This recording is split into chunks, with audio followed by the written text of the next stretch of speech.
Welcome to the Soul Shaman Podcast. My name is Haley Noah, and I'm a modern-day shamanic practitioner, cacao ceremonialist, and soul purpose expert. I believe that the answers to the bigger and smaller life questions are already within you. You just need the right tools to uncover them. That is why in this podcast, I'll share what I call soul shamanism, a blend of shamanism, ancient wisdom, practical tools, and modern spirituality, all to help you connect to your soul so you can discover your purpose and remember your inner wisdom. Whether you are here for clarity, inspiration, or just a spark to guide your next step, I hope that my whispers may guide you. Now let's dive into today's episode. Well, hello. Welcome back to a new episode. And in today's episode, I want to talk to you about setting intentions. If you have ever dipped your toes into spiritual practice, I'm guessing that you've had the question to set your intention. Maybe before a yoga practice, maybe at the beginning of a ceremony. And even at the beginning of years, we are speaking about setting intentions. But what is that really? Why do we do that? And how can you do that in a way that it actually sticks and actually works? Because maybe you've ever set an intention and then afterwards you feel like nothing has really changed. And we hear so much about the power of intention, but what does it really mean? Is it the same as a wish or a prayer? And most importantly, does it really work?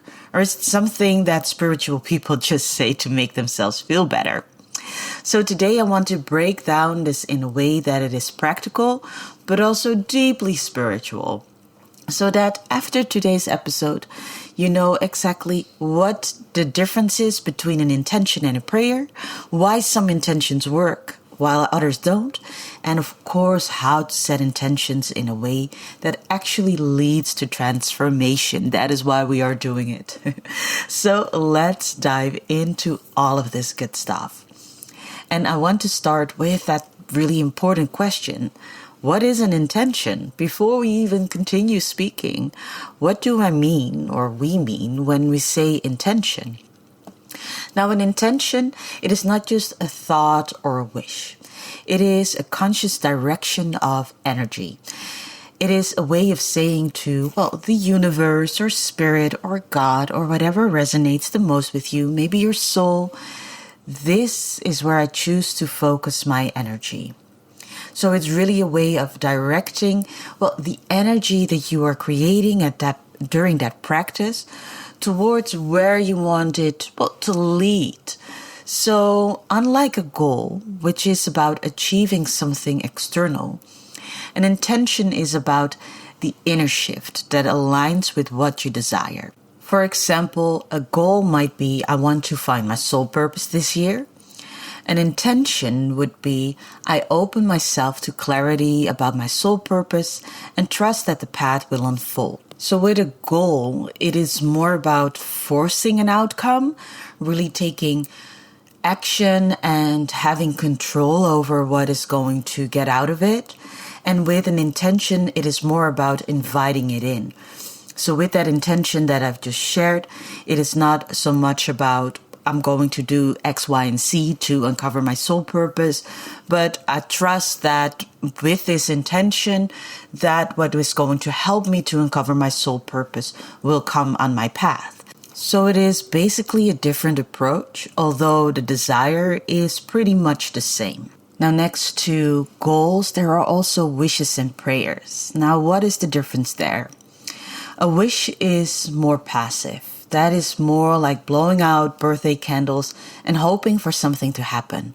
There is no real energy or commitment behind it.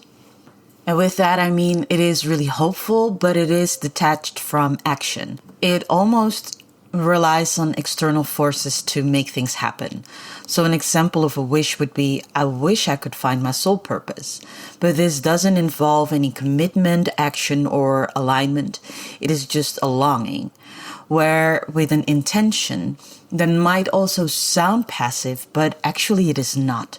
Because with an intention, you align your energy and you focus your energy towards a direction. It is not a demand as it would be with a goal, for example, but it does set the stage for action and embodiment. And unlike a wish, an intention is something you really step into and live by.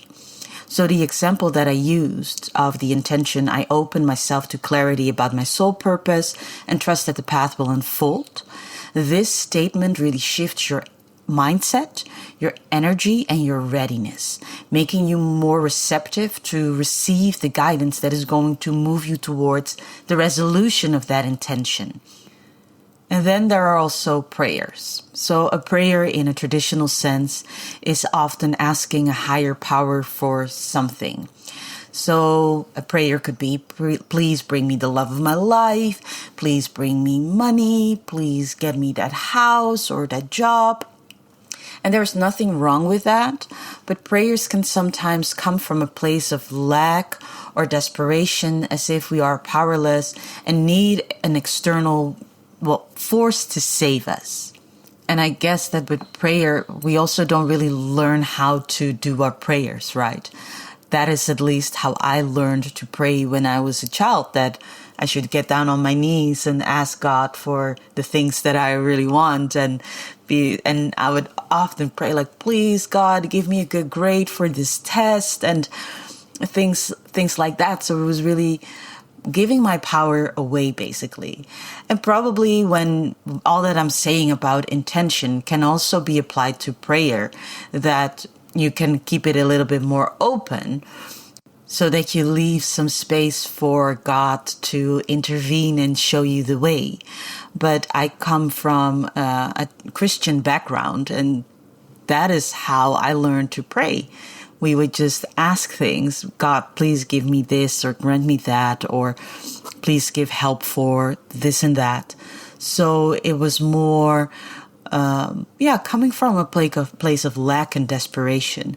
But maybe that is just how I learned it. But that is really something that I want to underline here. And an intention is really different compared to the way of praying that I've just explained, because it is more active. Instead of asking, it is about choosing and aligning. It's saying, I am open to love, and I align my energy with that. It's not about begging, it's about embodying, and that is so much more powerful. Well, basically the key differences between the three things that I just explained is that wishing is more hoping, praying is asking, and intention is aligning. And now that we know this, a next question that really comes to mind is, does intention work? And there are a couple of common mistakes that I do need to address here. Because the other day I heard someone saying, I don't do intentions. I just do the things that I want. Because if it is only an intention, then you don't actually have to do it. And at first I thought, fair point. But this brings up an important distinction. An intention is not an excuse for inaction. It's not enough to intend to meditate, to intend to heal, to intend to change your life. You also need to create space for it and follow the nudges that arise from your intention. So there is an important difference here. And sometimes intentions don't seem to work. And there are a couple of things that then could be at play. It could be that your intention is not really an intention, but that it is more coming from control and not trust. So, universe, give me this job, give me this relationship, give me this house. Instead of, I open myself to the best opportunities for my highest good. That is such a different way of approaching things. And because of that, there is also more openness. Because maybe you think that this job is the best thing for you, but maybe it is another job that you are meant to do that is going to align with your soul's desires.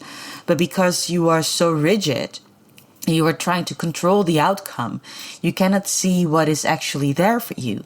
And because of that, it can even be that the outcome that you are longing for takes longer because you are so focused on that one outcome that you are not able to see that what you are actually being guided towards.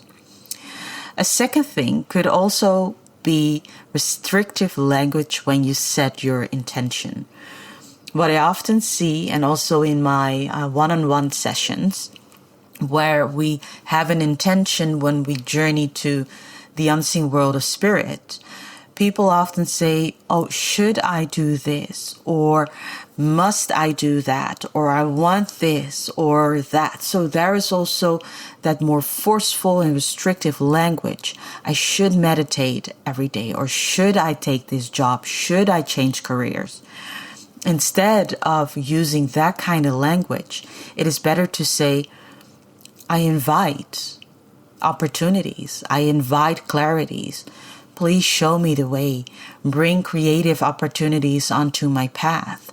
Guide my feet towards the path that I'm meant to walk. Also, when it comes to shoulding and must and restrictive language like that, that doesn't really resonate well with the spirit world, depending on the kind of practice that you do. But in a shamanic journey where you are making contact with spirits, they're not about telling you what you should or should not do.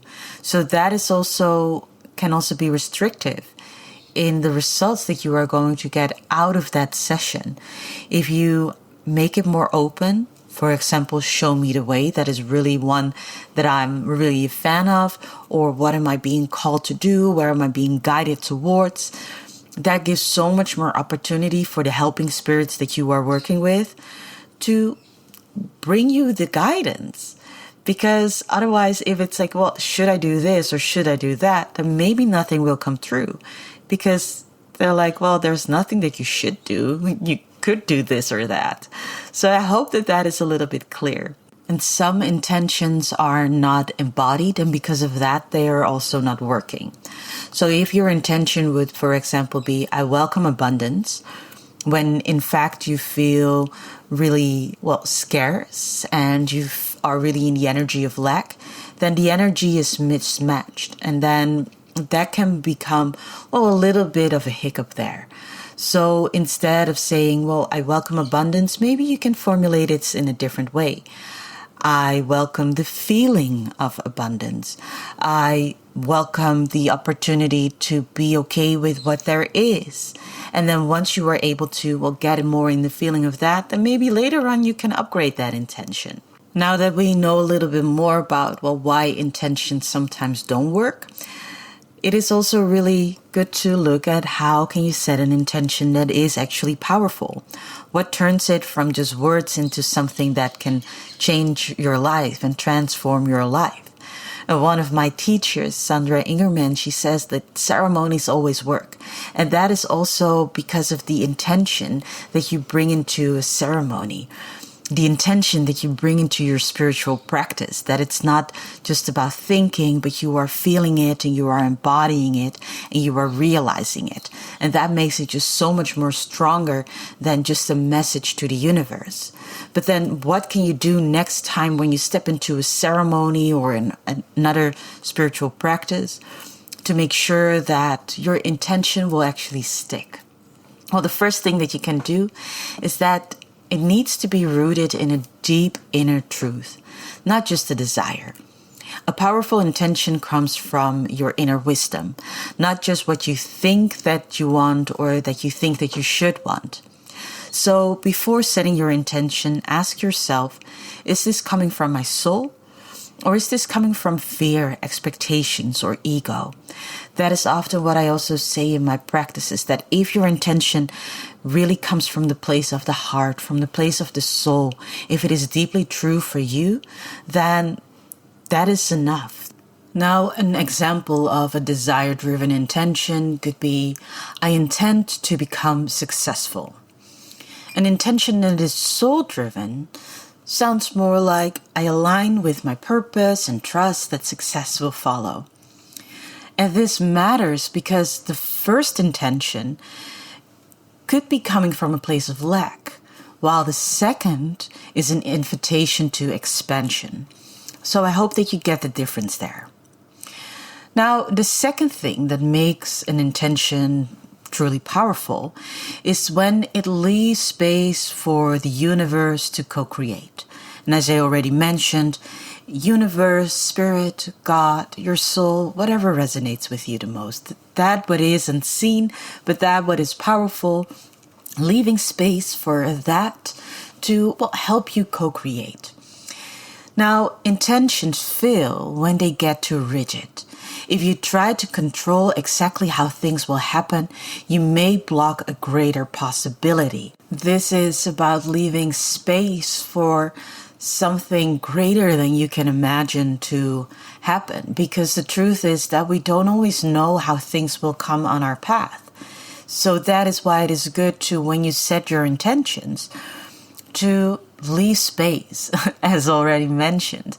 But this way you can really say it is this or something better, because you don't always have all the information, and there are more ways that lead to Rome, right? So it is good to allow yourself also to be surprised by life. And then let's look at an example again. So an intention that is, more rigid, doesn't give a lot of space for magic to happen, could be, I intend to find the perfect partner this year. This is rigid, it is specific, but it also forces an outcome. What would work better is, I open my heart to love and call in a relationship that aligns with my highest good. This one is expensive, it's trusting, and it allows the right person to come to you. Because if this is the intention that you are working with, you don't want anyone to show up, right? You want one that is really aligned and that is really, the perfect person for you to feel happy and good. So it's really about shifting your language. Instead of, I need to find my soul purpose, I welcome clarity about my path. Instead of, I must heal, I allow healing to follow in divine timing. The universe has a bigger perspective than you. God has a bigger perspective than you. Spirit has a bigger perspective than you. So trust that what is unseen will bring the right thing on your path, even if it looks differently from what it is that you are expecting. And the third thing to keep in mind is that an intention is not just words. It is a state of being. If you don't feel the intention, it won't hold the energy. So imagine setting the intention, I welcome deep self-love. But if deep down you are consistently criticizing yourself, you struggle with self-worth, and you don't believe that you are worthy of love, your energy will contradict your intention. So instead of saying, I welcome self-love, take aligned actions that reflect self-love. Speak to yourself with kindness. Set boundaries that honor your needs. Do the things that will make you feel valued and cared for. So rather than just saying, I welcome self-love, embody it in your actions and your choices so your energy starts to match your words. And for this, it can be really helpful if you really feel that intention in your body. You visualize it as if it is already true, and then with that, you pair it with action. Because as I mentioned, you will need to put in some of your work as well. And then I also want to take a moment to dive a little bit deeper into, if it matters, where you set your intention. So whether you do it in a ceremony, at a yoga class, before you go journaling, or just in daily life, is there a difference? I think that there is a bit of a difference. It's because when you set your intention at a ceremony, it is more about sacred, long-term, and deep work. The intentions that you set in a ceremony setting do have the possibility to be more powerful, and because of that, to be more realized. Usually, they are directed towards a deep transformation, soul growth, healing, major life shifts. And often these intentions are also paired with sacred tools like fire, cacao, sound, or journeying. And this amplifies the energy because it is done in a container of spiritual power. If you would set an intention to heal an old wound in a shamanic ceremony, then the entire ritual creates an energetic shift. It is not about the thought, but it's an actual activation of healing. Everything that is created in the ceremony, everything that the ceremony entails, is all directed towards that intention.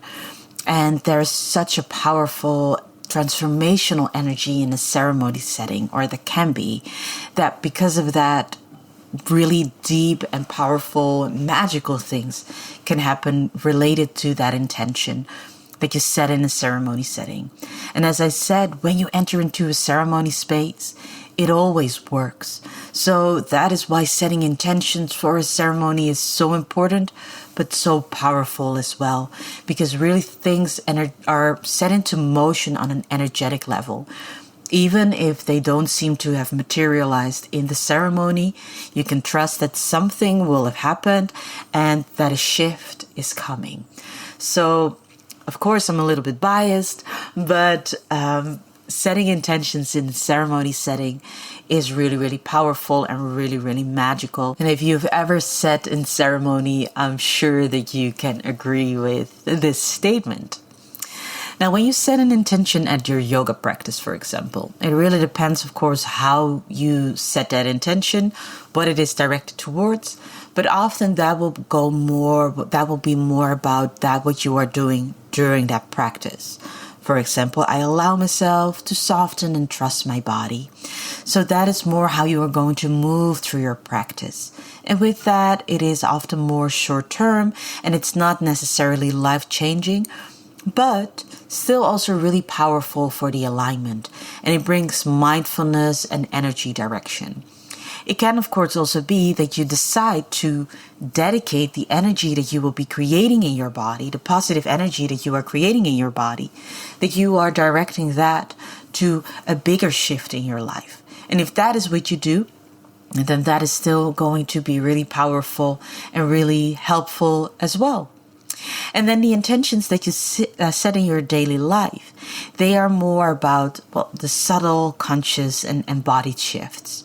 These intentions they are used to guide your everyday decisions and your mindset shifts.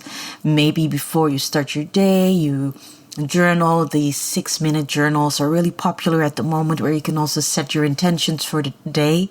So that is really about directing your energy and your mindset for the day. That helps you navigate your emotions and maybe any challenges that come your way. By starting your day with an intention, you make your day a bit more fluid and adaptable, and that is really how you want to carry yourself throughout the day. And this is different compared to what you do in a ceremony or in a yoga practice, where you are creating a certain energy. This is more about, how you are going to show up in your daily life. And this, of course, also supports long-term embodiment of longer intentions. An example of an intention that you set at the beginning of your day could be, I meet challenges with ease.